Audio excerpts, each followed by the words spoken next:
All right, Mr. Best, it's 7:30. Let's get started. Welcome to the February 6th Arlington County Transportation Commission. Item 1 is citizen comment on matters not on the agenda, and we have one speaker for that item, Mr. Jerez.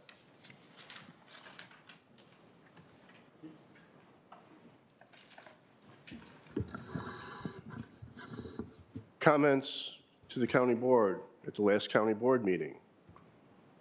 It's January, it's 45 degrees, and it's raining outside. Did any of you, the county board, ride bicycles or e-scooters here this morning? Why not? That's what you want us to do. Did any of you, except Dr. Clement, ride bicycles, e-scooters, skateboards here to work this morning? Anybody besides Dr. Clement? Mr. Slatt, why do you want us to ride bicycles, e-scooters, skateboards, 24/7, 365?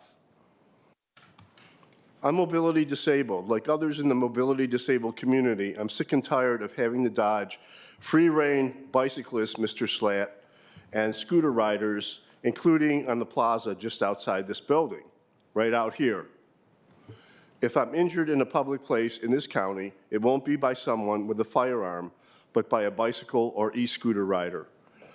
Earlier this month, I submitted a FOIA request to the county manager's office for information about bicycle and scooter accidents in Arlington during 2019.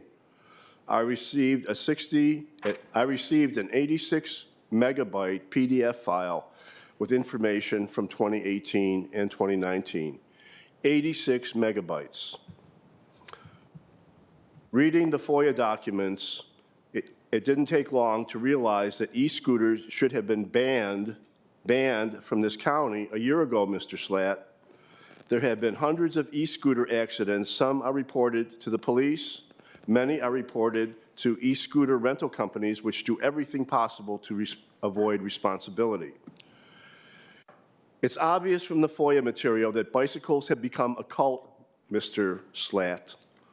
There is no concern about bicycle safety by anyone. County board, county staff, ACPD, ACFD, the local media, Post, Sun Gazette are now.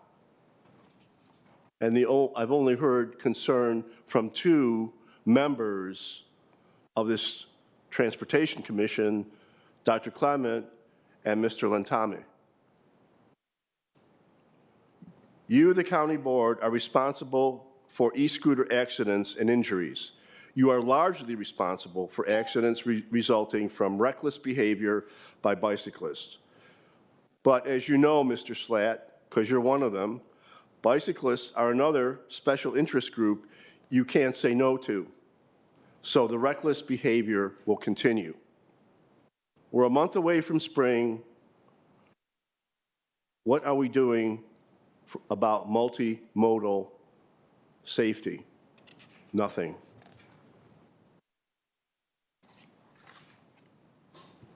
Thank you, Mr. Rose.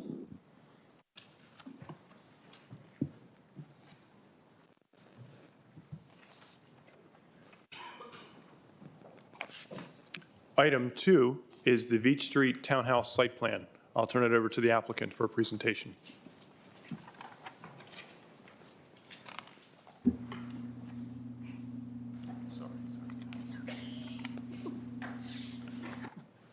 Good evening. I'm Sarah Mariska with the law firm of Womble Bond Dickinson here tonight on behalf of the applicant for a series of zoning applications at 1731 North Beach Street. Jane, if you could go to that first slide. This site is something you all probably have driven past or walked past or biked past many times, very close to where we are currently located. And it's comprised of 2 different parcels. One, if we go to the next slide, is a single family house.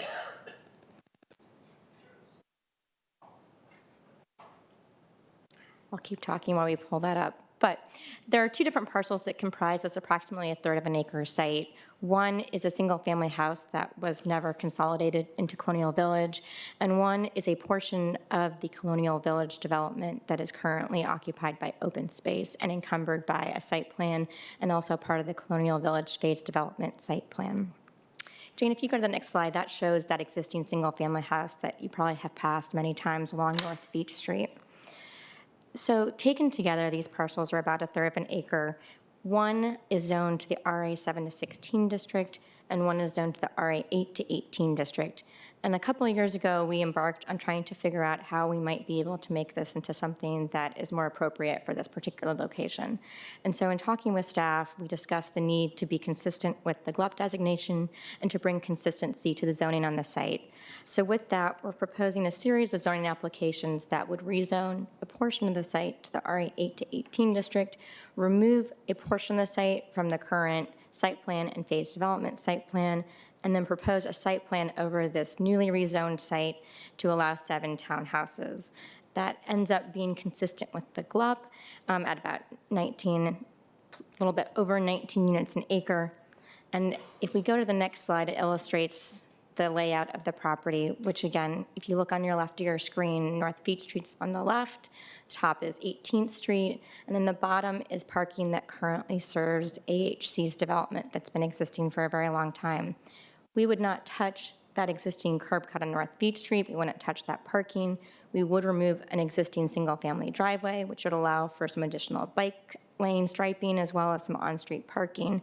And then we would be able to green this site and make it something that's compatible architecturally with the surrounding colonial village. So the next couple of slides, I just want to illustrate what this looks like. This is when you're looking from North Beach Street. If you keep going, Jane, the next one is looking at the site from 18th Street. Then we have a view from North Beach of the rear of the townhouses, one from the internal alley that exists that serves the AHC property. This is another view of the rear from Beach Street. And then this is from Beach Street looking towards Courthouse where we currently are. With that, I'm going to have Travis Brown and Walter L. Phillips come and talk a little bit about the transit connections, the parking, and then we're happy to answer any questions you might have about the project. Hello, I'm Travis Brown from Walter L. Phillips, the civil engineer for the project. This site's located at 18th Street North and Beach Street. It's within a quarter mile of the courthouse metro, and it's within a quarter mile of about a half a dozen bus stops. There's bike share stations. There's existing bike lanes on the beach frontage. Let me go to the next slide. So as part of this application, the applicants will be providing 2 parking spaces within each garage of each unit, and then each unit will have a visitor parking space located in their driveway. As Sarah mentioned, the existing single-family home will be removed. Their curb cut will be removed, which will allow us to provide 3 additional on-street parking spaces. Looking at the existing and proposed sections, this is of Beach Street. You can see that currently there's just a buffer area in front of the site and a bike lane. That buffer area will essentially just be converted to a parking lane. There are no other changes to the streetscape besides installation of a new landscape strip and new sidewalk on this frontage. The 18th Street North, which is located at the north side of the site, will have it has a travel lane that's for both directions. It's about 20 feet wide, and then there's angled parking on each side. This parking actually serves the multifamily developments in the surrounding area. We are not proposing to change this cross-section at all. The existing sidewalk and landscaping will remain, and that parking will continue to be used for the multifamily development. Can you go back to the concept plan, like the site plan at the beginning?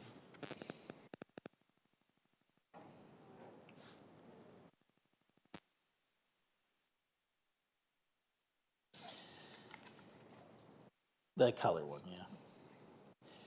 And then, as Sarah mentioned, at the rear of the property where the units will be accessed, that's an existing parking lot for the multifamily building. None of the parking on the multifamily side will be used by this development. It will be enlarged to a 26-foot wide rear alley, and that will serve as fire department access for the site as well. I think that's all I got.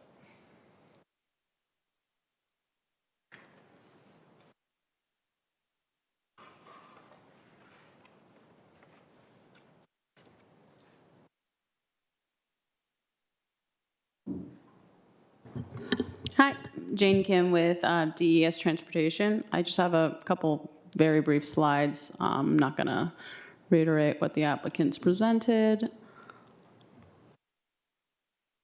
So I think just to highlight again some of the site plan improvements and community benefits, it includes the improved Beach Street frontage streetscape.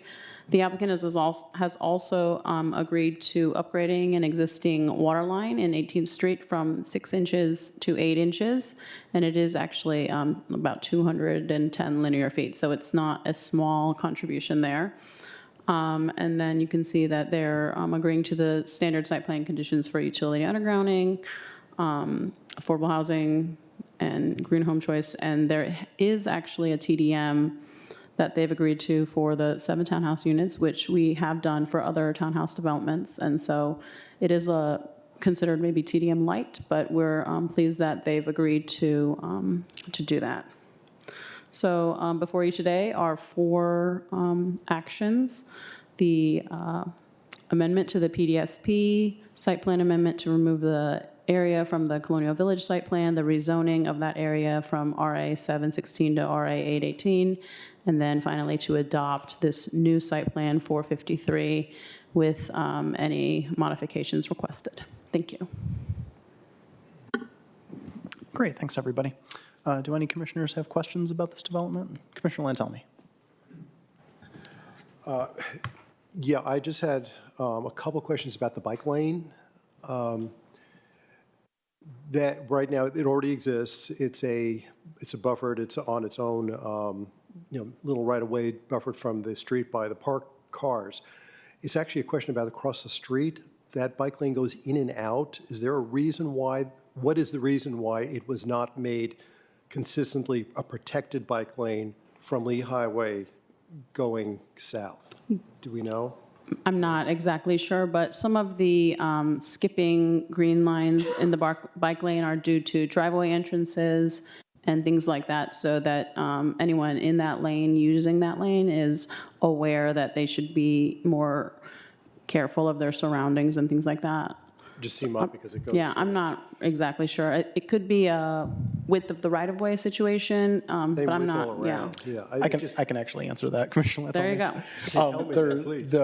There's a very frequent number of driveways on the west side of Veach up on the north end, and with the protected bike lane, because the parked cars are between the bikes and the person who's trying to back out of the driveway, the distance that you need to keep that car parking away from the driveways is quite long to have a good sight line. And so it would have drastically reduced the amount of on-street parking that could have been put on that portion of the bike lane because of those sight lines. And so the county decided that trade-off wasn't worth it for that portion of the bike I lane. would wonder if we could now revisit that simply because here we're getting rid of a curb cut. And we're going to be adding parking spaces because of that, which is good news. So maybe that could be looked at, because it really is it is an anomaly, the way that works on the other side. So, but that was my question. Commissioner Clement. Yes, I have a concern, namely that this is a historic property. It's probably one of the few left in this county. And the HLRB itself was not tasked to hear this item, and I would like to know why. This is adjacent to a historic district, but is not within one. In spite of that, as a courtesy, we did go to the HALRB and met with members and had several discussions with HALRB as well as historic preservation staff on this, which resulted in very significant design changes that we typically don't discuss at this level. So thank you. Well, thank you. I understand that there is a historic designation on the district, which actually makes my concern even greater, but I'm concerned that the property itself is historic, the house in particular. And I feel that just as it would be an affront to the Transportation Commission if traffic elements of the project were not considered by the full commission, I feel the same way about HLRB. I think that's a slight on that commission. I think it should have been involved. It should have taken a vote. It should have basically determined whether the building was sufficiently historic to preserve or not. This is something that's outside the Transportation Commission's purview, but something which is definitely within the county board's purview, and it ought to know about it. Thank you. Any other commission questions? I see an asterisk in our board report about the location of visitor parking being different than is listed in the rules or whatever. Can you speak to that? So for 7 units, you would be required to provide 2 visitor parking spaces for such a townhouse development. And usually they are shared parking spaces for visitors because each space is actually behind each garage and is serving each individual unit. That's why that's there. So instead of 2 shared, there are 7 individual. one each devoted Exactly. individually to each townhouse. All right. Any other questions? All right, I move that the Transportation Commission recommend that the county board adopt the proposed site plan to conduct 7 townhouse units, along with the associated site plan amendment, PDSP amendment, and rezoning. Any discussion of the motion? All those in favor? 1, 2, 3, 4, 5, 6, 7, 8. Opposed? 1, 8 to 1. Thank you very much.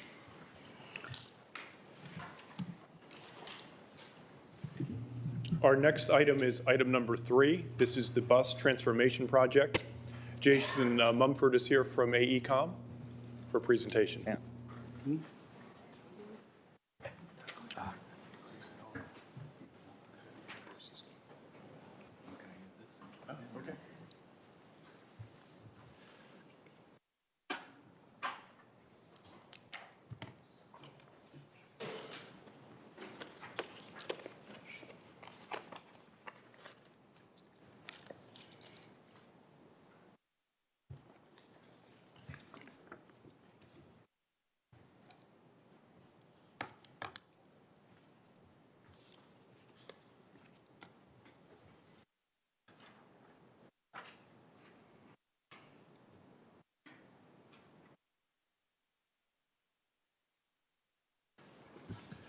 Good evening, members of the commission.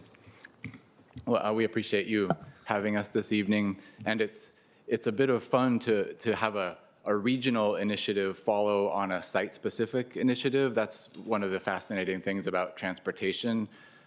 And while it's a regional initiative, the bus transformation project is also quite granular, as you'll see, as you probably have seen if you've followed any of the project's work, as I'm sure you have, because we're also grateful for county staff's involvement in the project from the get-go.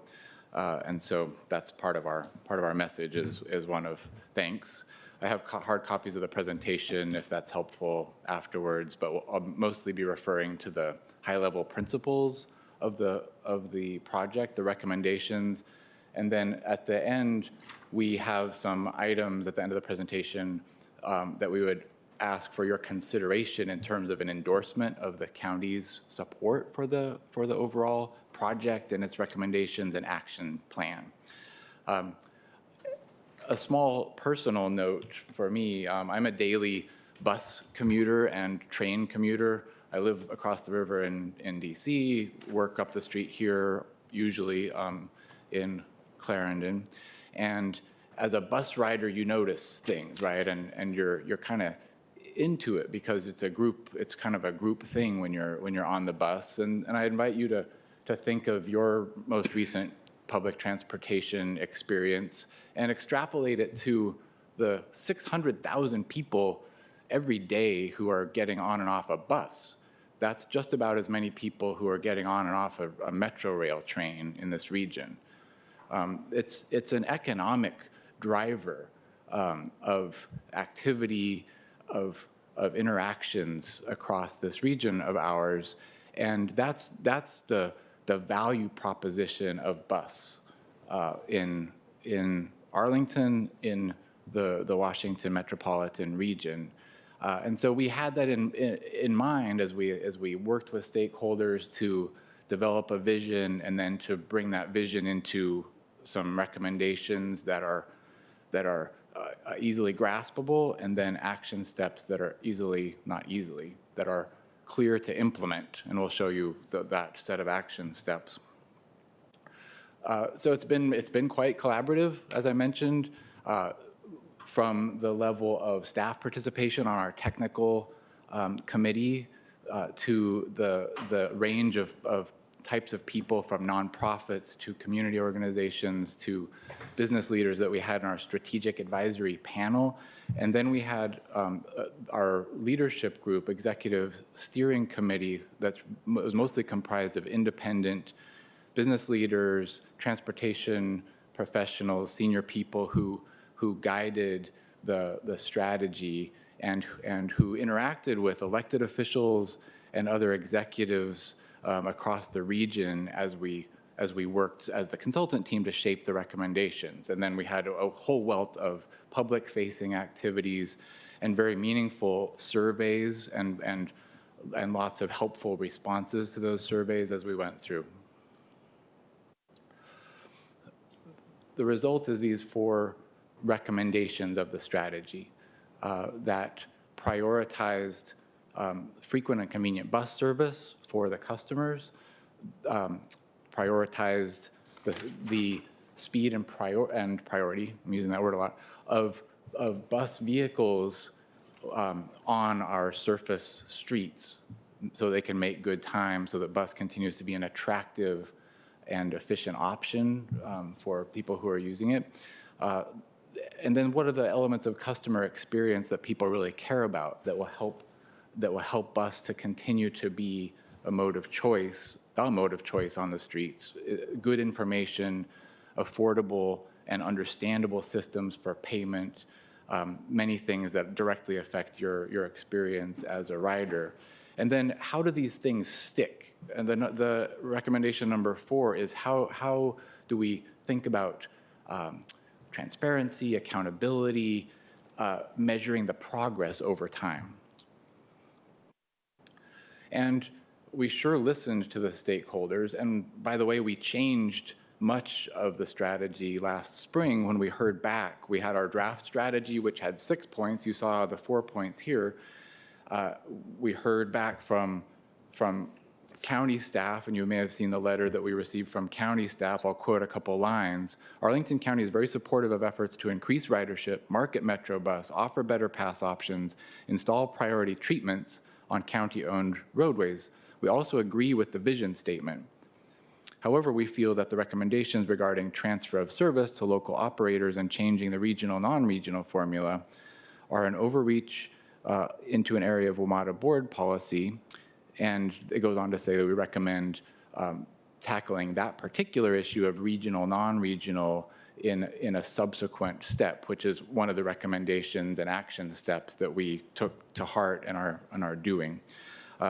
In addition to, what we did was really reordered the recommendations, because not surprisingly, if you think about it, the overwhelming public response was, yes, this customer-facing convenience is good, but what we care about is fast, frequent, reliable service. And why would we be surprised? But so we elevated, instead of element number 3 in the 6 points, that became number 1 in the 4 points: fast, frequent, reliable, and then yes, customer-facing, convenient things down the line. And I want to save time for any questions you may have on the 26 specific recommendations, and so I'll skip through these quickly and then land on the last points that I want to make before there's maybe a discussion. So these detail the 26 recommendations within those 4 broader recommendations. As we shaped the implementation plan, we made sure to capture as best we could all the good work that's been going on across the region, including in Arlington, and we had a detailed survey of how those different initiatives lined up against these 26 recommendations so that we could develop this quite detailed action plan. And in the action plan document itself, these little flags, these milestones are also correlated with those local actions that are taking place. So we did our homework on that front to try to make this actionable within the staffs of each of these agencies who operate buses, who fund and oversee bus systems, who contribute large portions of their budgets each year to WMATA bus operations. So we recognize all of these contributions and trade-offs that are happening. And the hypothesis with action on these recommendations is that the customers will see all of these improvements over time, faster and more reliable, as you can see, safer and more comfortable experience, and that system as a whole, this regional experience, will be increased ridership. There will be more cost efficiency if these structural changes are put in place. Faster means more efficient, actually. More revenue, less cost. So there's that equation that will be readjusted if these things come into place. And then better coordination of decision making. And as I said, this accountability that would come with that. We're on a speaking tour and presenting this presentation, this material, to all of the regional jurisdictions and agencies, and we're recording comments and discussion. We're suggesting that each of these bodies take some kind of endorsement or recommendation, and specifically here in Arlington, we listed the things that Arlington can lead out on or continue to lead out on and I'll mention some of these as you read them: implementing bus priority treatments, free transfers between Metro Rail and ART. That's a line item, as you've probably noticed, in the WMATA board budget for the coming year, is to eliminate that transfer penalty from bus to rail. Continue to test and evaluate zero emissions buses. Low income fare products, I skipped over that, but that's been a really important discussion point as we've presented to other bodies. And then the information sharing across the different bus providers is something that we would suggest for your consideration. Improving bus stops and shelters, which I know the county has strong programs to assess and continue to upgrade those facilities. And then there's partnership with the region in doing some of the broader based recommendations. So I'll pause there if there are questions. If Julie, if you want to add anything. You've done a wonderful job. I'll leave time for everybody to Yeah. ask if they want to. Fantastic. Which commissioners have questions about bus transformation projects? All right, I do. I love everything in here, but I was surprised by something that seems to me like an omission, which is I don't see any mention of strategies to decrease dwell time. There's nothing I can see at least in this material that I skimmed through, about all-door boarding or off-vehicle fare collection or anything like that. And I know, at least on Columbia Pike, our buses are spending 25% of their entire travel time just stopped at a stop waiting for people to single file, get on and off the bus and feed their dollar bills into the fare machine. Thank you. Thank you. That's a good comment. And it's something we certainly considered. It's not a top line, like dwell time isn't a top line recommendation, but it certainly is in number 1 and number 2 in terms of the more detailed evaluation. Okay, great. And yes, and then. We'll also address that somewhat in the paying and planning your trip with the phone app. I think as more and more people adopt that, you'll find a little bit less dwell time there. And not specifically for Talking to the mic, please. People who are watching cannot hear you. and not specifically for dwell time as it relates to fare collection, but giving buses priority to go faster through bus lanes, either the whole lane themselves or part of the corridor anyway, or transit signal priority treatments. Those are intended to reduce dwell time. So I think if you take the whole package, you'll definitely see a change. Great. Thank you very much. Anybody else come up with any questions in the meantime? All right. Great. Thank you very much. Okay, thank you.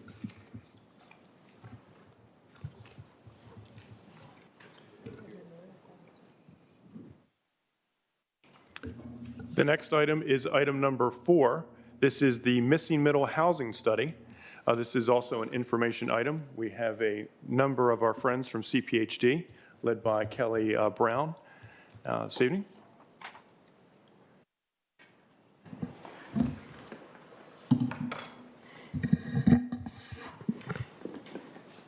Good evening. I'm Russell Donow Schroeder with CPHD Housing Division, here with Kelly Brown with the Planning Division, and Angie de la Barrera with DES Transportation. We're here tonight to talk about the missing middle housing study scope of work. This is one of the many components of Housing Arlington. And so tonight, we're going to give you a little bit of background, talk about why we're doing this study, some of the key considerations of the study, get into the scope of work that hopefully you've had time to look over. So why are we doing this study?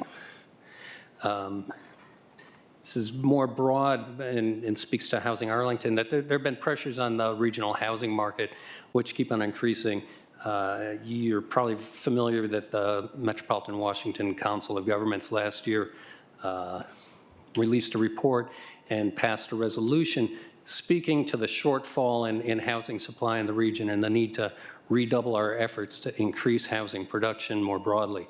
These shortfalls in supply, leading to that tension between supply and demand, keep on leading to rising housing costs in the region. Furthermore, the housing choices are limited in Arlington for both current and future homeowners and renters. Most of our new housing, really within the metro and planning corridors, they provide medium to higher density housing for families, while single-family neighborhoods, townhomes have more limited, and there's not much expansion in that area as far as the development that we're seeing. So one key point here is that neighborhoods are changing, and even without any intervention regarding missing middle, neighborhoods will continue to change. New construction that we see in the county, it's either very large homes in our single-family neighborhoods or smaller units in the metro corridors. Only 6% of the housing in multifamily housing is 3 bedrooms or more. And this creates some tension, I think, as people seek to find housing for growing families. In many cases, it's not economical to build mid-sized units because land values are high, and our current zoning really limits where and how duplexes, triplexes, or smaller apartment buildings can be built. So really, if we don't do anything, we know that our neighborhoods will continue to change. And I think we've all seen what that change looks like.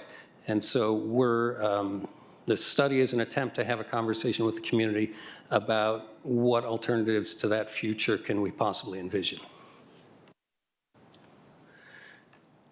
So this is, as I said before, is one component of Housing Arlington, which seeks to address housing affordability on many fronts.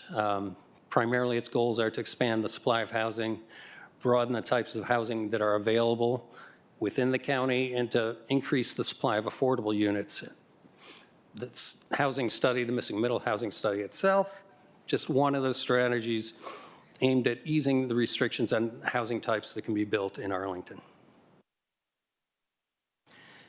So when we talk about missing middle, what we're talking about are housing types that are between a single-family detached home and your mid-rise apartment. And there's a whole array of these housing types, and we have some of these housing types in Arlington already. But our zoning limits where and how they can be built, and there's 73% of our land that's zoned residential is zoned exclusively for the single-family home. And so we're looking to have a discussion about what other types of housing might be appropriate and fit in that context. There's some visuals, and most of these are from Arlington. But the benefits of missing middle housing are many. Providing a bridge between higher density uses and lower density uses, supporting walkable neighborhoods with more transit options, providing a broader range of affordability in the housing types that are on offer, and meeting the diverse types of households that we have in the county.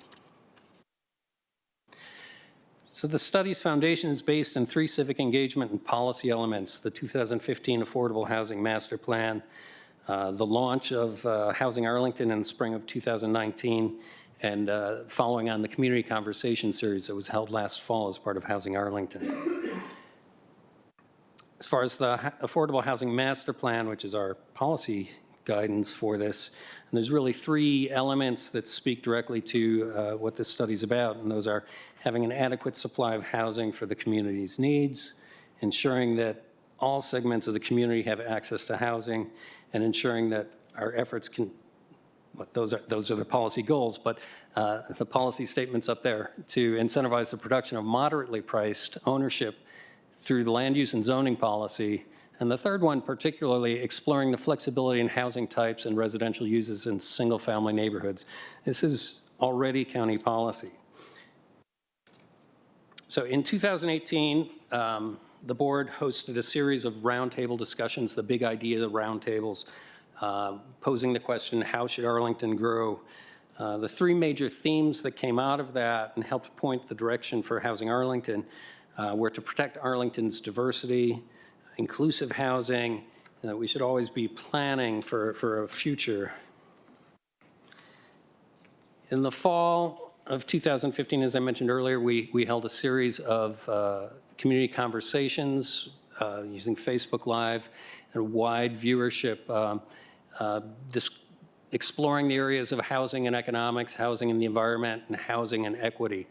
And the takeaways from these were really pointing to the need to increase housing supply, but also to be working to ensure that as we do that, we look at factors of equity in those outcomes. So in December 2019, we presented to the county board a framework for this study. Really, the goals of this study are to increase our housing supply in the county and diversify the range of housing types that are offered. And our outcomes anticipated for this are to have a shared community understanding of the problems we face, to develop options for the county board to consider that would result in policy and regulation changes to enable new housing types, and to identify other areas and other issues that will need further study in order to fully implement missing middle recommendations.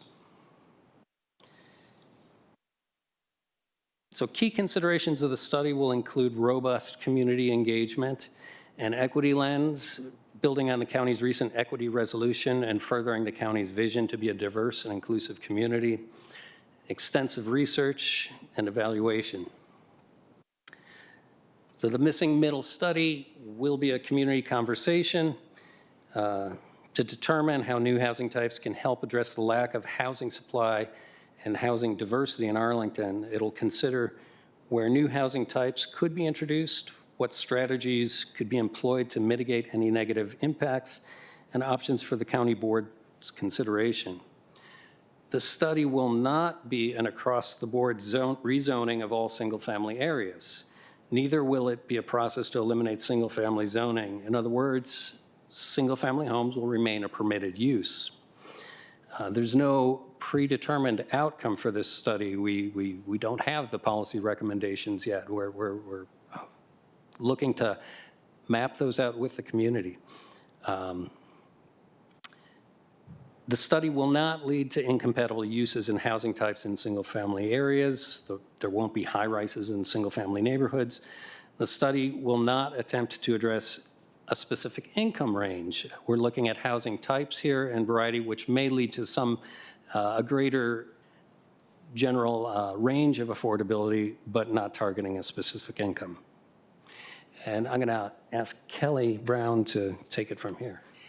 Thank you. So that leads us to our recommendations for a proposed scope of work for the study moving forward. This chart summarizes the major phases of the study that we're recommending at this time. We're currently in a pre-planning phase, finalizing the scope of work through this review process with commissions and the public, developing a compendium of research to support the community conversations we look to have in phase 1 and phase 2, and prepare for a kickoff in phase 1. I'll go through in detail what these phases entail, but just from a timeline perspective, this chart seeks to explain that for the phase one, we're looking for that community conversation to kick off hopefully in April, culminating at the end of this year with a report for county board consideration that would allow staff to receive some feedback moving into phase two, more focused study, which would be a phase that begins in the first part of 2021 through the second quarter of that year, and then implementation would happen in the last half of 2021. So in terms of phase one, it's building a common understanding. It's seeking to work with the community to answer some key questions. Understanding Arlington's housing shortfall and missing middle housing gap. What is the problem we're seeking to address, and what are some preliminary ideas for how to respond to those issues? So specifically, what types of housing are missing or in short supply? Why is that the case, and why is this a problem? What does having this gap in housing mean for the community in terms of sustainability, diversity, equity, other issues that we hope the community will raise through our community conversation? In the second part of phase one this year, once we have developed a common understanding of what are the issues we're trying to address, the problems we're trying to solve, what are some housing types that could address this shortfall, and then begin to raise on a high level, for a high level conversation and flagging for additional study, how does the design and massing of those housing types relate to adjacent uses and the road network? What multimodal transportation options may be needed for this broad menu of housing types we're willing to consider? What are the environmental questions that are raised through the introduction of new housing types, stormwater, tree loss, tree preservation, opportunities for tree replacement? What are other questions that are important for the community to understand? Parking, we know, is a significant concern, school capacity. So as I mentioned, phase one, we're anticipating that process with the community would require the majority of this year. Toward the end of this year, we'd be able to develop a report summarizing the community engagement and the results of that discussion for the county board to consider. It should allow us to winnow down that menu of potential new housing types to a smaller list that we're interested in studying in more detail to come up with recommendations for implementation. So how should these new housing types be designed? What massing are we looking at? How should they be sited? What kind of access is needed? Parking, lot coverage. What is needed, or what are the opportunities for landscaping, green energy, stormwater management? And then what are mitigation strategies to address potential impacts? Also in phase two, we'll begin to look at where these housing types should be located. So what are the appropriate types of lots in terms of size, relationship to our road network, and what are the appropriate locations from a land use perspective, adjacencies, locations relative to sensitive environmental features. And then finally, what are the needed transportation options to support these housing types? In phase two, we'd also recommend looking at the financial feasibility. So can these housing types actually be built? Will the developers actually build them? And then what is the target market for these new housing types? What segments of our population will they serve? And then also in this phase, we would look at what are the impacts on our policies and regulations. So certainly we'll look at the zoning ordinance to understand how these recommendations could be implemented through amendments to the zoning ordinance, but what are other potential regulatory issues we'll need to understand to make sure that these new housing types could be realized. And then finally, what are the impacts of these new housing types on our other comprehensive plan elements? These might be areas of future study to see if amendments or updates to comp plan elements are needed to support the recommendations of the study. And then phase three would be our implementation phase. That's targeted right now for the second half of 2021. And this is primarily envisioned as, at this time, zoning ordinance amendments to support diversifying the types of housing we have identified in phase two, and then other policy changes and budget priorities that would be needed to support new policies. So with that part of the presentation concluded, I'm now going to move into a few slides that speak to the community engagement process that we are recommending to move us through this study. We have three main goals. First, to motivate participation from a broad audience where community members are equitably represented, to go to where the community is rather than have them come to us. We are seeking to foster a cooperative process that collects and utilizes meaningful feedback prior to decision-making. And then finally, we are seeking to empower an informed community partner network that can use their voices to further these goals, to amplify the message and reach parts of the community that are not always so easy for the county to reach. These are our community engagement principles. These are the principles that will guide our work. They are common across our other planning processes, but they really speak to the transparency, accountability, two-way dialogues that we're seeking to frame all of our discussions through this process. This matrix summarizes the 3 levels of engagement that we're recommending at this time. So the first row is the category that we would refer to as our stakeholders. And so this is really open to the general public. So anybody that for any reason might have an interest in our study, can they be engaged? How can we keep them informed through the process? And how can they collaborate with staff at key milestones? So this would be through our traditional in-person engagement, such as workshops, meetings, open houses, also through our regular study communication channels online, other channels that will be making more robust through our, as we prepare in this pre-planning phase, and then online engagements as well. The second row is probably the type of engagement that we're actually most excited about. We're referring to it as our community partners network. This would be open to interested individuals and organizations throughout the process that really want to take an extra step in being involved in this process and seek to amplify the message from the county and, again, reach parts of the community that we don't always do a good job of reaching. So we will be providing opportunities for them to sign up, to express their interest in why they would want to be one of our community partners, and we'll provide them with toolkits to disseminate study information to their networks, and then also strategies for them to report that feedback to us.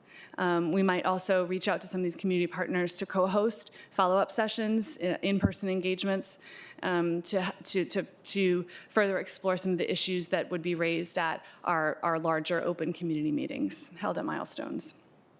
And then our final type of engagement would be through some sort of citizen advisory panel or working group or other. We haven't yet determined what that group might be. We're using this opportunity to go out and speak to commissions and the public to hear your feedback on what that group could look like. But what we're really hoping is it can be a group that could serve as a sounding board to staff as we're developing our recommendations and preparing for the larger community engagements, which would be the real key forum to get feedback on recommendations moving forward.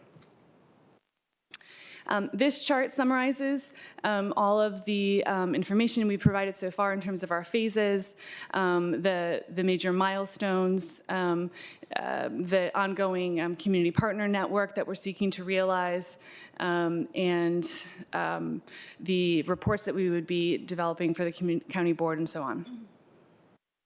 This chart is also found in the scope of work document itself.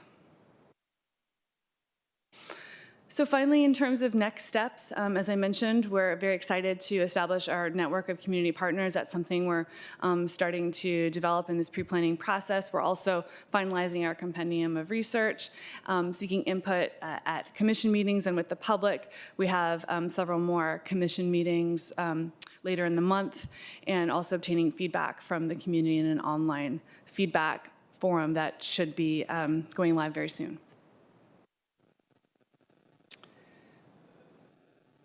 Thank you. Thank you very much. Do any commissioners have questions or feedback on the scope of work for the missing middle study? Commissioner Yeri, then Clement. Hi, thank you for the presentation. I'm looking through on the Housing Arlington site. There's this proposed scope, charge, and timeline document. And there's this one section about the study of the potential new housing types and their impacts. There's a lot of talk about tree loss, stormwater issues, and mitigations, but nowhere in this document do I see any talk of the carbon emission impacts or the per capita carbon cost impacts of how Arlington is currently built and zoned? Why? That's an excellent point. I think as we consider environmental impacts, we also want to also consider potential environmental benefits from alternative housing types. And part of that is, I think, reduce carbon. So it's something that we've been talking with our colleagues in DES about as well. Yeah, thank you for that. I'm just worried that if you only talk about the things you have to mitigate and you just ignore the positive aspects of this, I mean, building more housing towards where people shop and work and have easy access to transit is one of the very few things we can do in a small community to kind of lessen our carbon impact. So really drive the hammer down, really drive the pedal down and emphasize that a lot, please. Thank you. Commissioner Clement.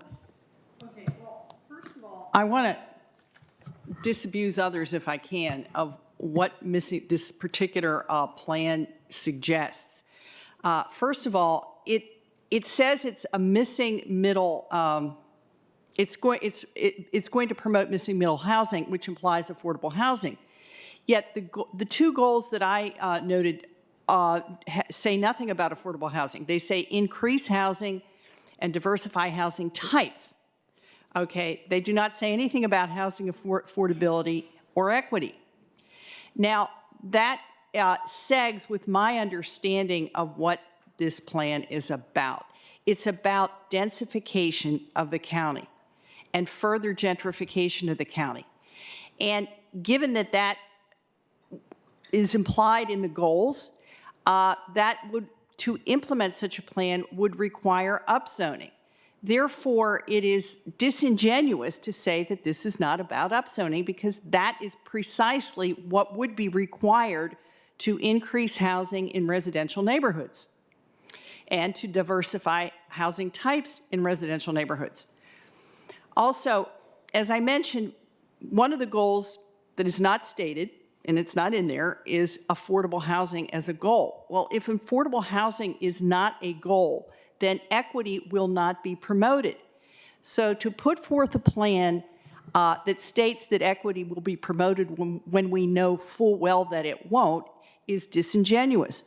And finally, to present evidence to support my suspicions about this plan, I point to the plan that was just adopted tonight right down the street, Beach Street, where a home that's probably currently assessed at $1 million is going to be replaced by 7 townhouses, each of which will be assessed at least $1 million. So we're really replacing, and this will happen throughout the county, we're going to replace every $1 million home on one of these residential lots with up to 7 $1 million homes on residential lots. That will serve the purpose of densifying the county, but it will not provide affordable housing. And if it doesn't provide affordable housing, it's a misnomer to say that this is a missing middle housing plan. Thank you. Commissioner Culkins. I am so excited to see Arlington start to take on this work. I'm not going to do a rebuttal per se, but the point of missing middle is not to create affordable housing, it's to create housing types at different cost points across different needs. It's to create housing in parts of our county that currently are exclusive. We have so many different parts of the county that all you can do right now is buy a very large single-family home for $1.8 million. And there are very few tools that we currently have as a jurisdiction to change that. And this study is aimed at looking at how we can intentionally add more housing units and, yes, increase density in areas where we have amenities that can serve communities, that allow access to schools, to jobs, to recreation in Arlington.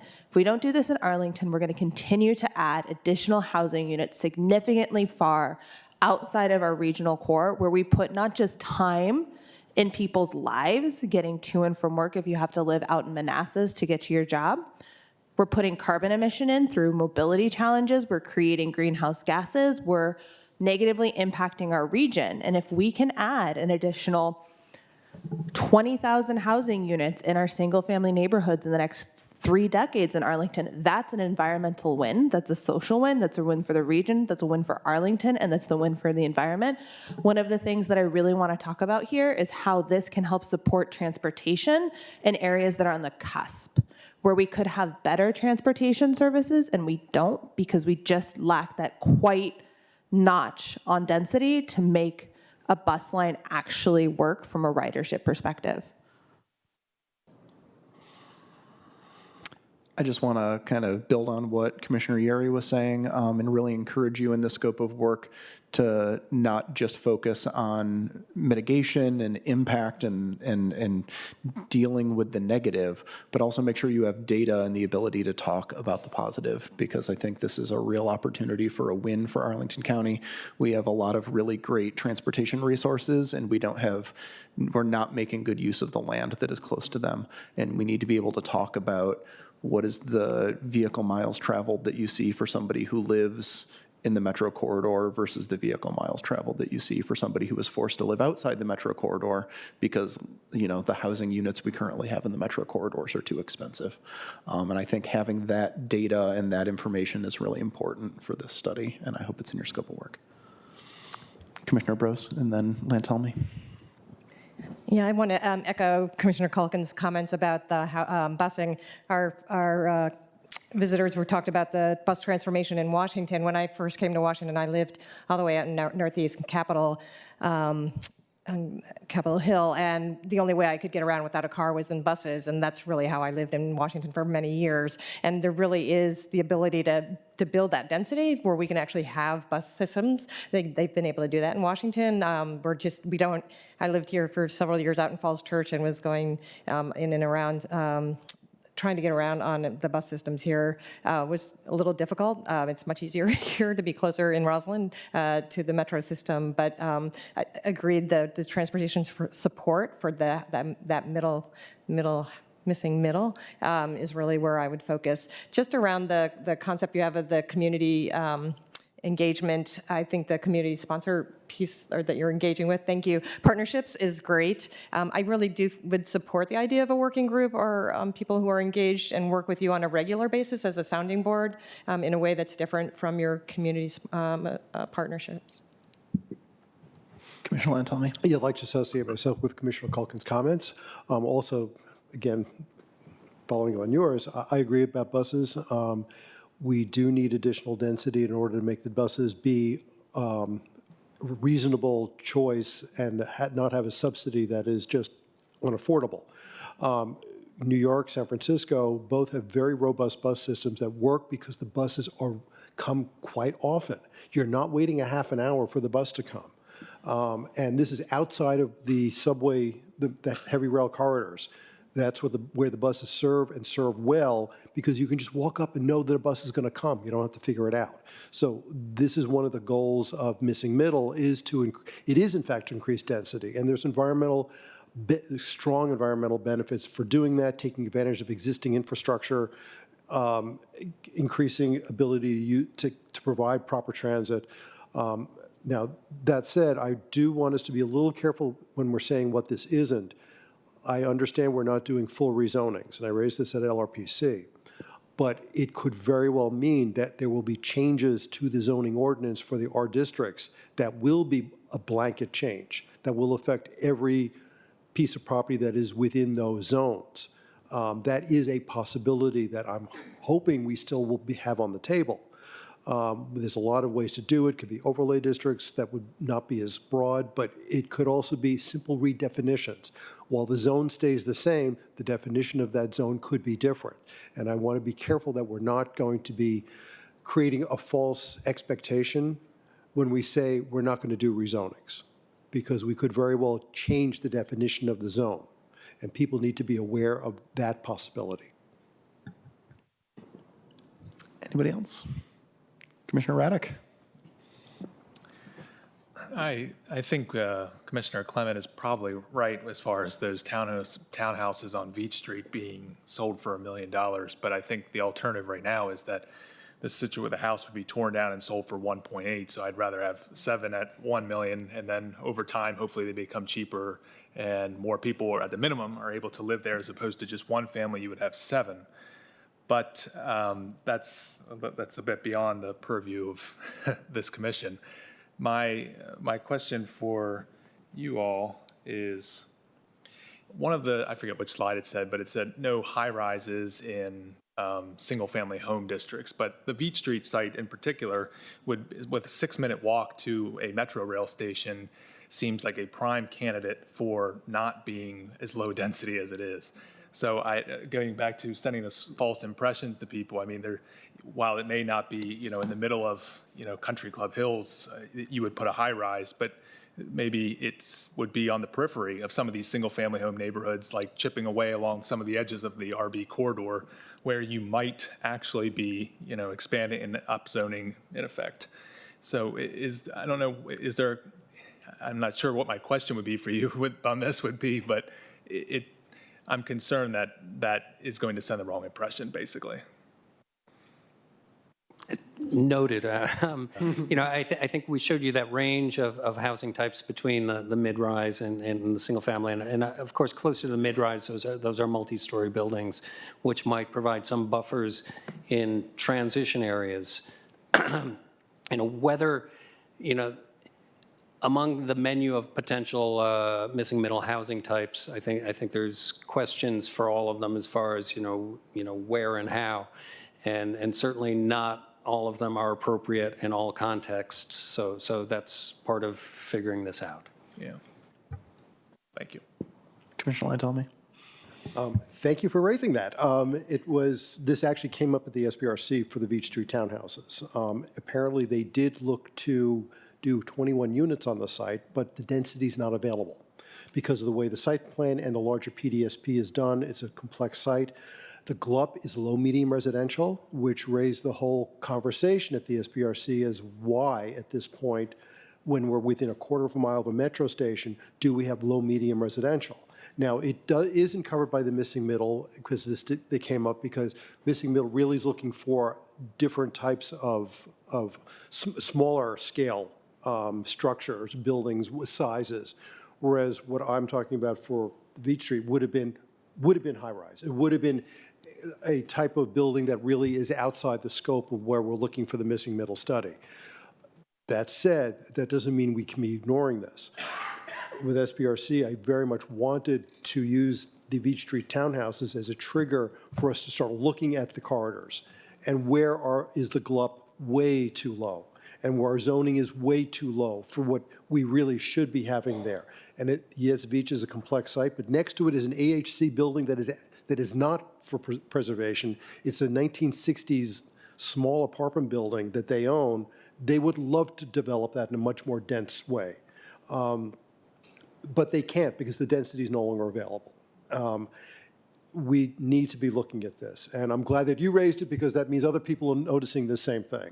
So thank you very much. Commissioner Calkins. I just have one other thing that I wanted to confirm quickly. I did a search earlier this month at my job about housing. Right now on Redfin, there is one unit north of 50 that has 2 bedrooms and 2 baths that is available for less than $700,000. One unit in Arlington County, north of 50 for less than $700,000.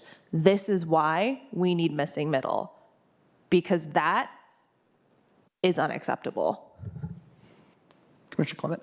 Yes, this may densify the county, but it's not going to benefit the environment.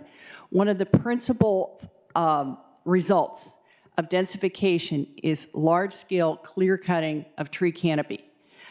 This happened recently in a community off North Glebe Road, where a lot was just stripped of all trees to put in about a dozen townhomes. Now, the result of stripping tree canopy is highly significant. Not only does it increase carbon emissions, urban heat zones, but it also induces flooding. And I live in Westover, about a half a block away from major flooding this past summer. And there is absolutely no doubt in my mind that, and as a matter of fact, county staff have themselves said that the infill development that's already occurred in the county has induced runoff and flooding. None of these environmental impacts are considered by people who are promoting densification. Now, it is true that outside the county, there's a lot of sprawl development, but I see no particular rationale why Arlington County should absorb the excess population of other jurisdictions in Northern Virginia. And I deplore the fact that the environmental impacts of densification are being pushed under the carpet. Commissioner Latelmi. One of the ways we're looking at missing middle, for example, Lime Village right now, the eighth of an acre is approaching $1 million in value. There's no way you can build an affordable single-family house on that lot. Right off the bat, you're starting with $1 million with just putting a shed on it. If you had allowed a triplex using the exact same envelope of a by right house, and right now there are houses being built in Lime Village that by right fitting the setback rules and the height rules are 5,000 to 7,000 square feet. You could easily fit 2 to 3 bedroom units in that same envelope. No difference for the tree canopy, no difference for the lot coverage, no difference for the amount of runoff. Yet you're getting 3 to 4 units where right now you're just getting 1, using that same $1 million plot. Now, maybe you won't have somebody who earns $20,000 who can live there, but you're maybe going to be able to allow somebody who's isn't earning $500,000 a year to live there. Affordability is relative, but you are getting, it is denser, but no more of an environmental impact when it comes to runoff or other, external effects. All right, just want to make sure we're making good use of everyone's time and giving staff feedback on the scope of work for the study, not trying to convince each other of the merits of missing middle housing. Does anybody else have final comment here for staff before we move on to the next item? All right, great. Thank you very much. Look forward to seeing more.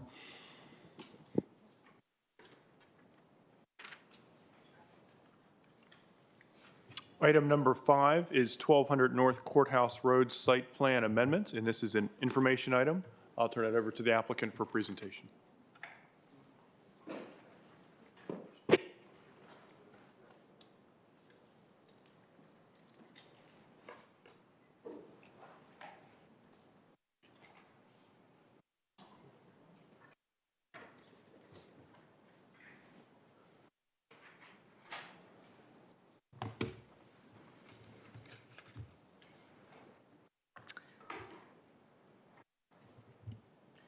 Good evening. Can you hear me? My name is Kathy Taylor from the law firm of Walsh Colucci. On behalf of the applicant, I appreciate the opportunity for us to come here tonight to introduce this project to you. So this is a site plan amendment that we'll be discussing for a request for a use conversion. I'm sure many of you are very familiar with this site. It's located at 1200 North Courthouse Road. Just a little bit by way of background, the applicant is Sunburst Hotels, who has owned the property since the 1960s and originally built the building that you see there today. It was initially constructed as an apartment building, but was subsequently converted to a hotel. And to date, it continues to serve as a successful extended stay hotel, so there is a history of both uses on the site. The application before you, as I mentioned, seeks to convert the current hotel use to residential use. The existing zoning designation is RAH, and the GLUP designation is medium residential. So the application is not seeking a change in density, nor is it proposing a change to the zoning or GLUP designations. And there are currently 187 hotel rooms, and the applicant is proposing to convert to 180 residential units. And these may be rentals or condominiums.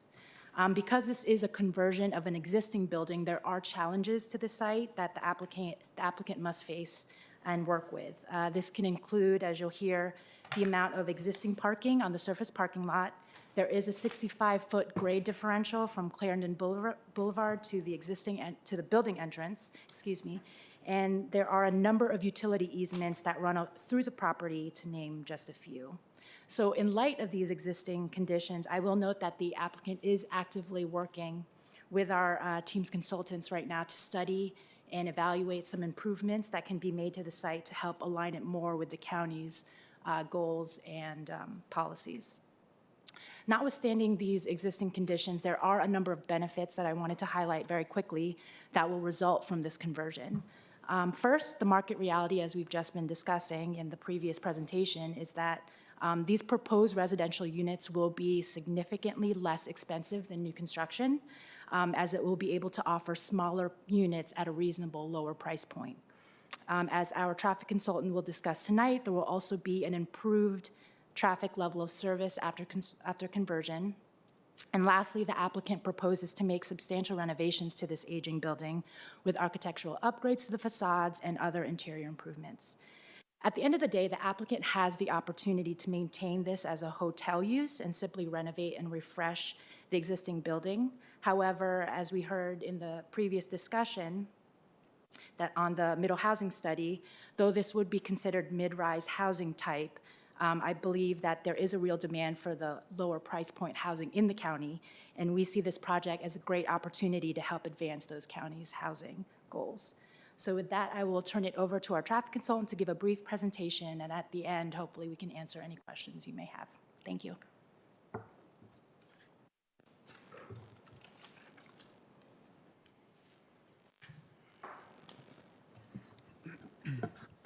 Good evening. My name is John Schick. I'm with Wells & Associates. We were the traffic consultant for this project. As Kathy did a nice job introducing, this site is at 1200 North Courthouse Road in the courthouse neighborhood of Arlington. So more specifically, it's about a quarter mile from the courthouse metro station south. It's bounded by Courthouse Road to the east, 13th Street North to the north, and then 12th Court North to the south. I'm going to walk you around the building with a few renderings here, just to show everyone the redeveloped site with the conversion to residential.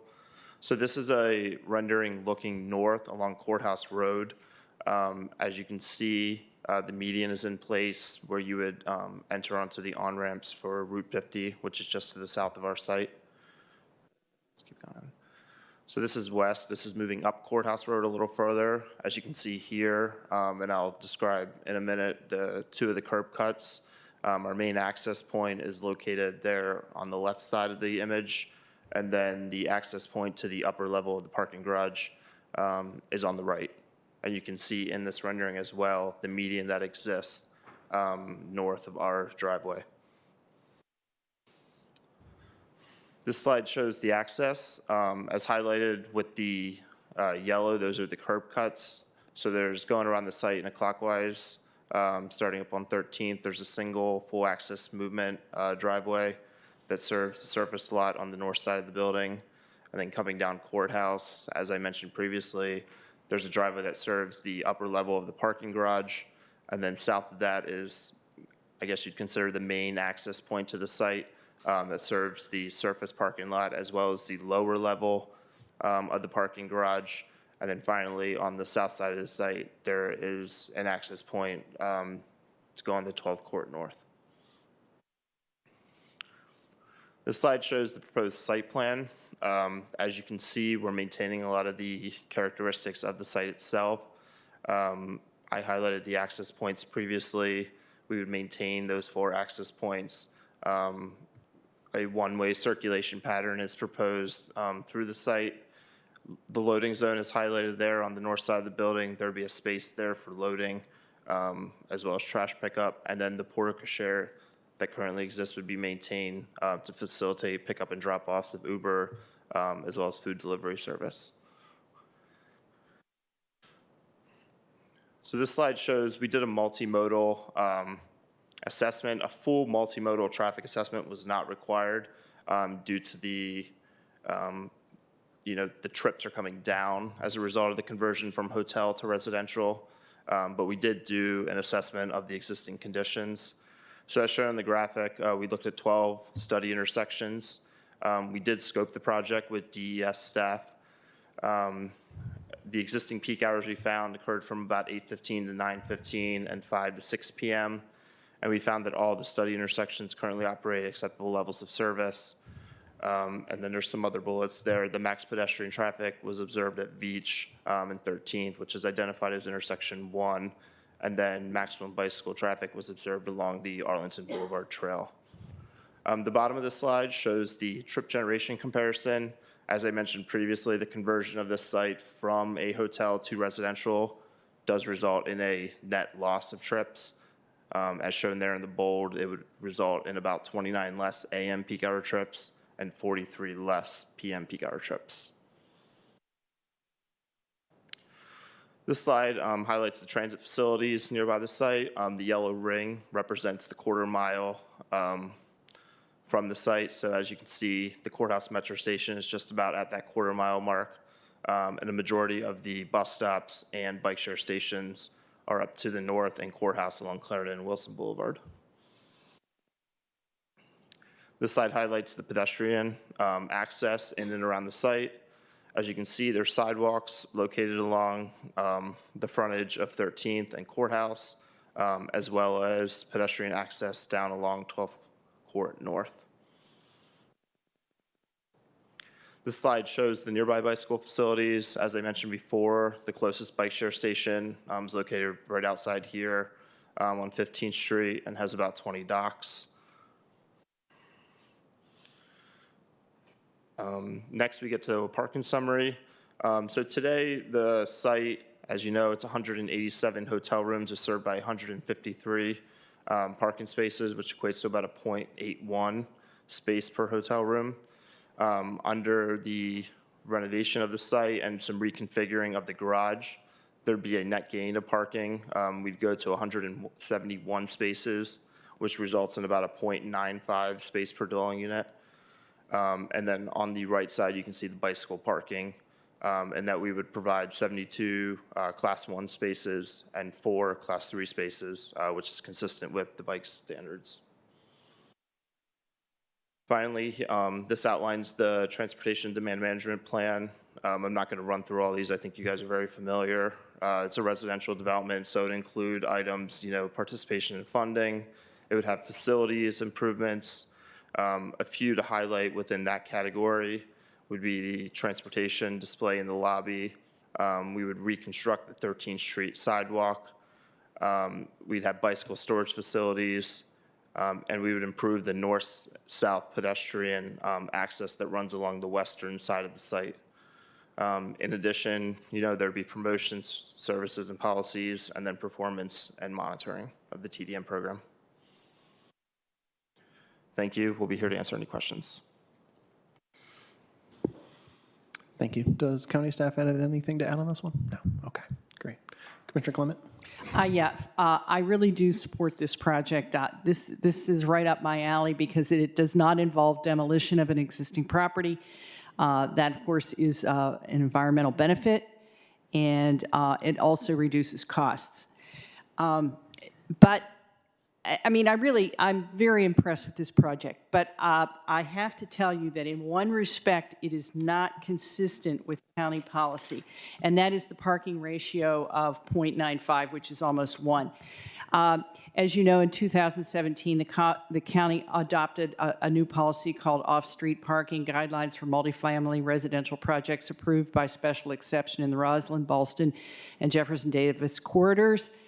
And basically, what that policy says is that the county is willing to reduce the parking requirement from 1 space per unit all the way down to, I think, as low as 0.2. Now, obviously, I'm not recommending that, but I do believe that this project would be more consistent with recent county policy if it reduced the number of parking spaces. And what I'm particularly interested in is the surface parking. Has the developer considered replacing some or all of that surface parking with green space? This would be a benefit to the residents of this facility. Thank you. So that's what we're looking at right now.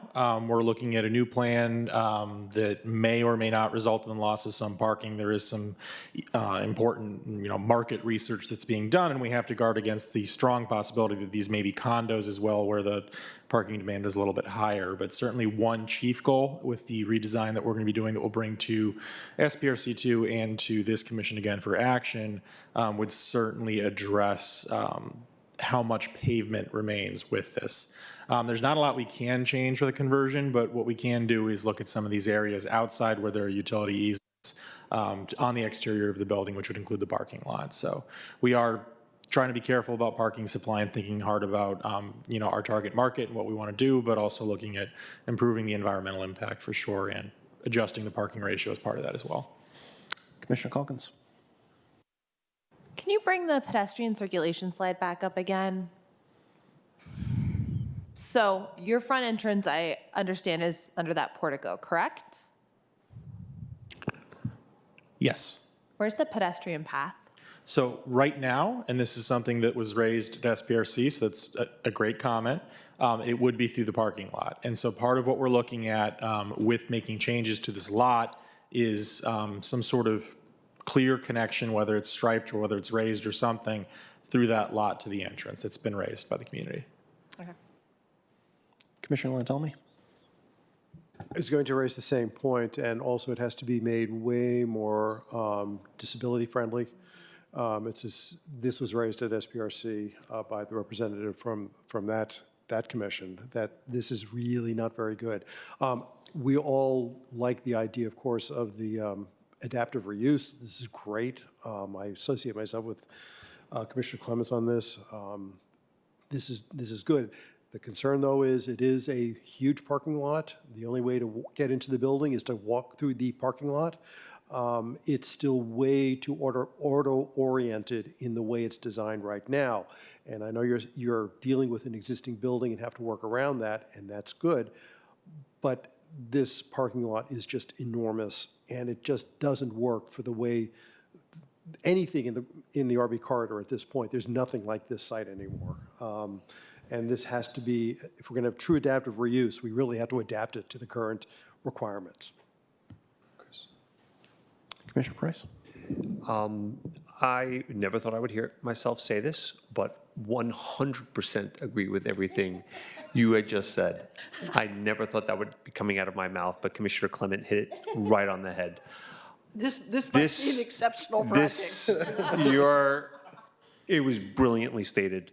I do agree.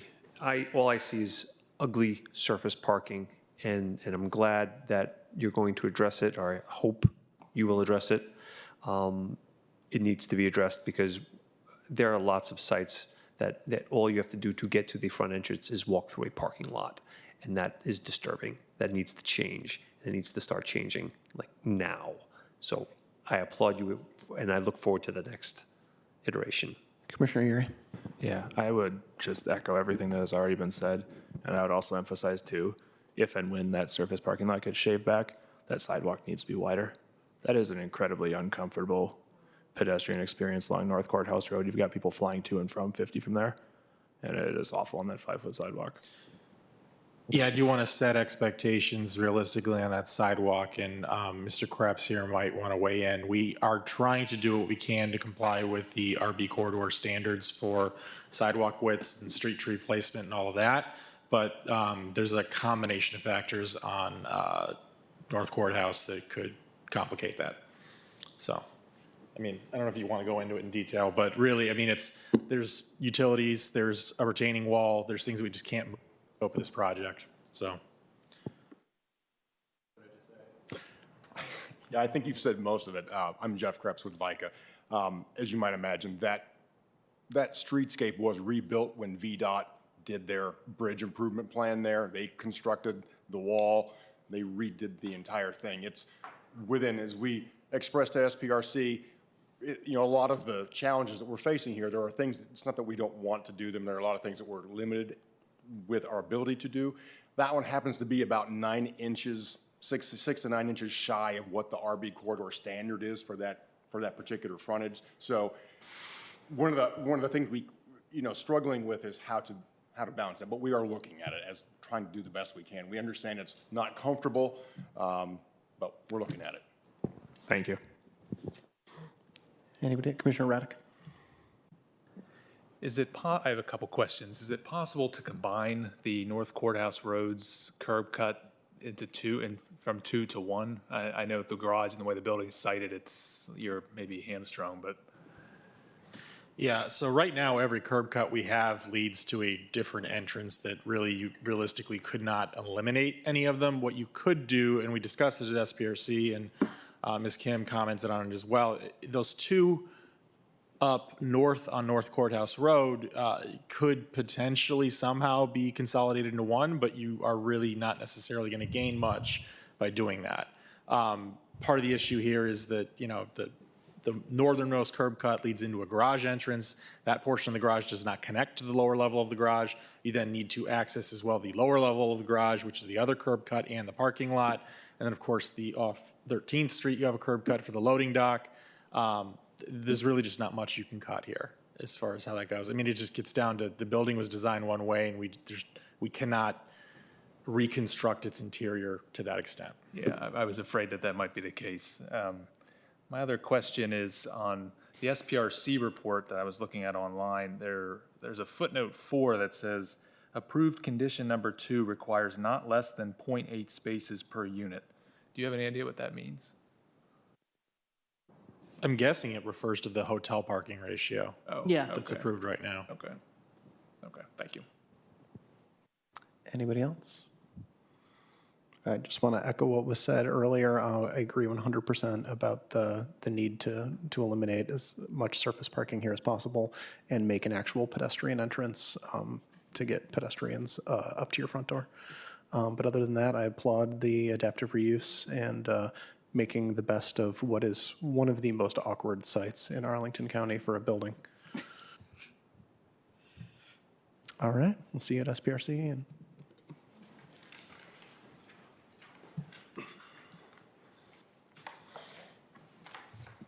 Item 6 is the Master Transportation Plan amendments. There are 2 new streets proposed. This will be tied to the Key Bridge Marriott site plan project that we will likely see next month, and this is an RTA. Rich Viola is here from DES.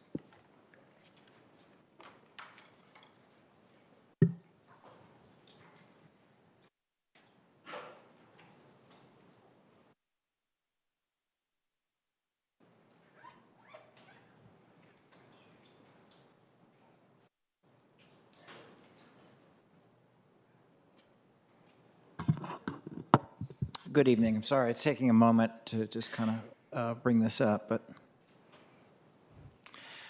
so I'm here just to speak to you before a request to advertise goes to the county board at their February meeting. This is all related to the site plan I believe you saw last month. It's 1401 Lee Highway is the name of the site plan amendment. And we commonly think of it as Key Bridge Marriott because that's the location and that's the current use of the property. So just to kind of go back a little bit, so the Key Bridge Marriott originally built in the 1960s on this 5.5-acre lot north of Lee Highway and adjacent to Fort Myer Drive and Rosalind Circle. This proposal was brought to the county last year, and to redevelop much of that, retaining one building, which is the original hotel, and the parking garage, and then building 3 residential buildings along it. Those buildings would be oriented on 2 new streets to go into the property. They are local streets in that they essentially just service that part of the site. And connect up to Lee Highway, or at least the westbound direction of Lee Highway, though one of them on the far west of the property is also connecting to an existing street of North Nash Street. The streets are to be privately owned, but with public access easements, so they are basically going to be public use, and they will also connect up with an esplanade, sort of walking and bicycle path, which will run along the north side of the property as proposed. Developer has proposed 2 street names for those streets as Potomac Lane and Riverview Lane. This is not in accordance with how Arlington County names local streets. So we are proposing an alternative names, and those are more in line with the standard of how we name streets in Arlington. So they would be called instead North Nash Street, and obviously the one that connects to Nash Street would get that name, and the one further to the east would be North Mead Street. So this is essentially what the site looks like. The one between what is called West Residential and the hotel would be North Nash Street. It does connect to the south to an existing portion of North Nash that goes across I-66 and across the two sections of Lee Highway. And then the other one, which is a little bit further east, is between the hotel and the east residential area, is to be North Mead Street. And both go back 300 to 400 feet and then end in sort of cul-de-sacs, but with connections to kind of a pathway along the north end of the property. This is what the MTP map amendment would look like, and that's what we're proposing. They both would be called urban center local streets, and they would be just immediately north of Lee Highway. So this is the actions as proposed.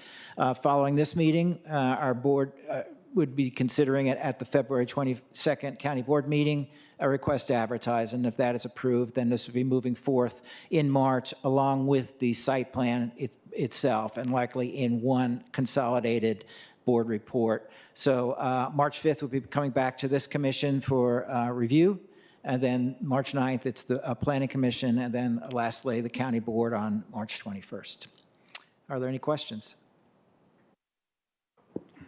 Commissioner Lantelmi.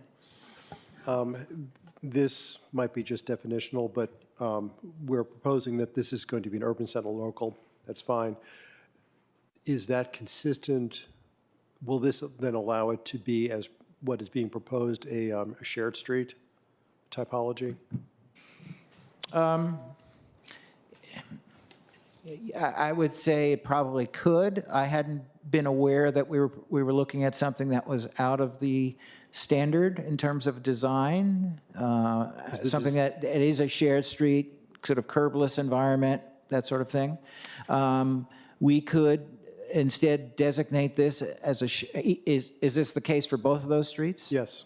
Okay. Yeah, they have you really should take a look at their plans.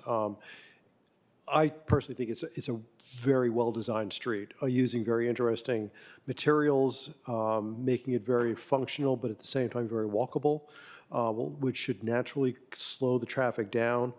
But it is a shared street, and I want to be careful that we don't end up advertising something that would then preclude that from happening. I very strongly want us to be looking at and using shared streets, and I think this is an ideal place for it, given that these are effectively dead ends, that if we're going to do it, this is the place to do it and see how it works out. I don't want to preclude that from happening. Okay, I will speak with the site planner who's working on the project just to kind of verify that there would be an agreement, but I could see if that's the case, going to the board as shared streets rather than urban center local streets. Okay, thank you. Sure. Commissioner Clement. Yes. Well, at the last Transportation Commission meeting that heard this item, there was concern expressed by other commissioners about the impact of any thoroughfares on the site on the Custis Bike Trail.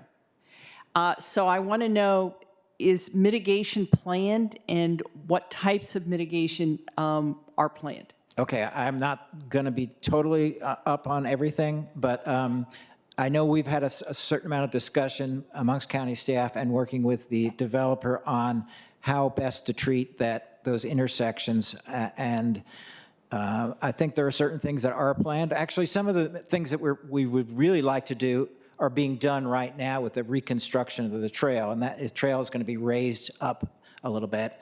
The intersections are going to involve, well, the Mead Street one will have a stop sign as traffic approaches the trail from the north, and there will be a different signage for the approach from the Lee Highway turning right onto at Mead Street. Nash Street is traffic signal control today, so that would be the case in the future. We have looked at enhancing things such as lighting along the trail. Those are actually being put in place with the redevelopment of the trail that's taking place now.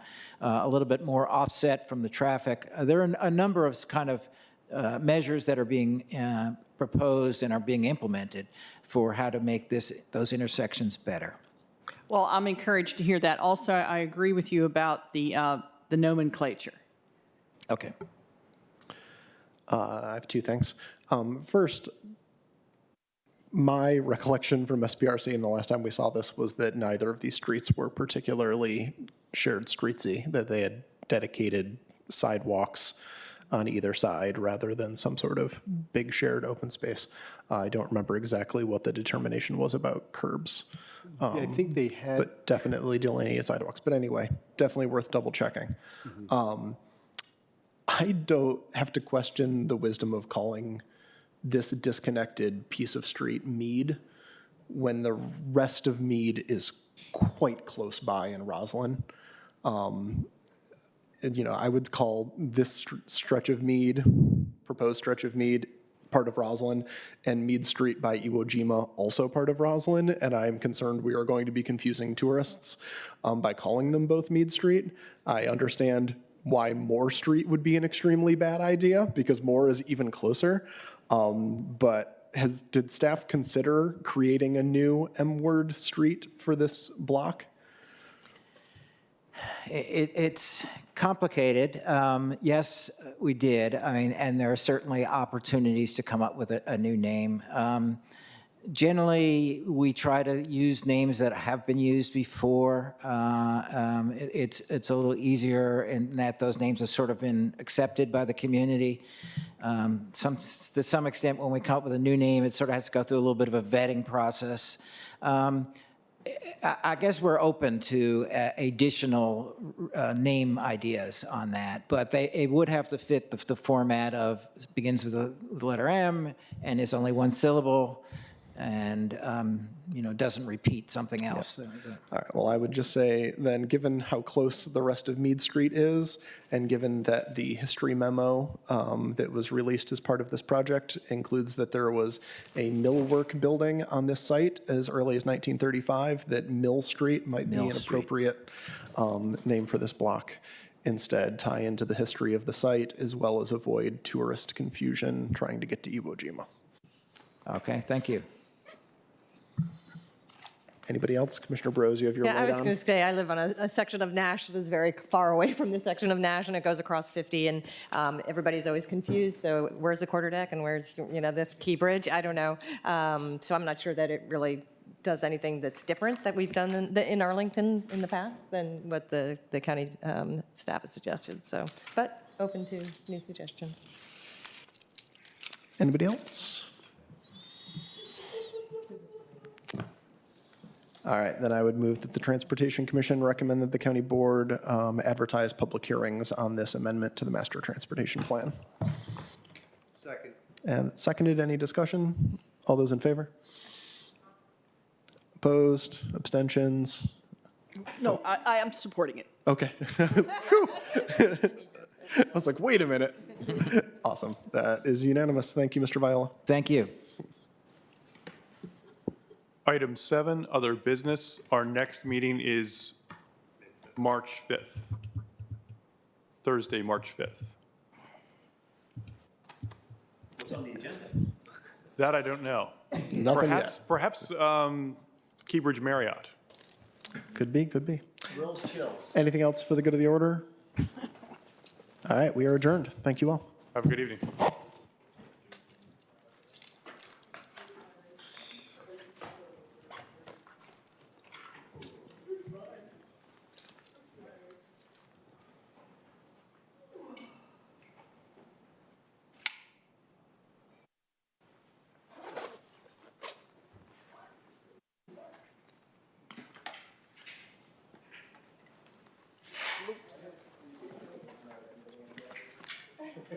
What'd you say?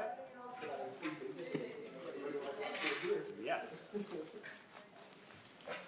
how is it free? And where do I get this person?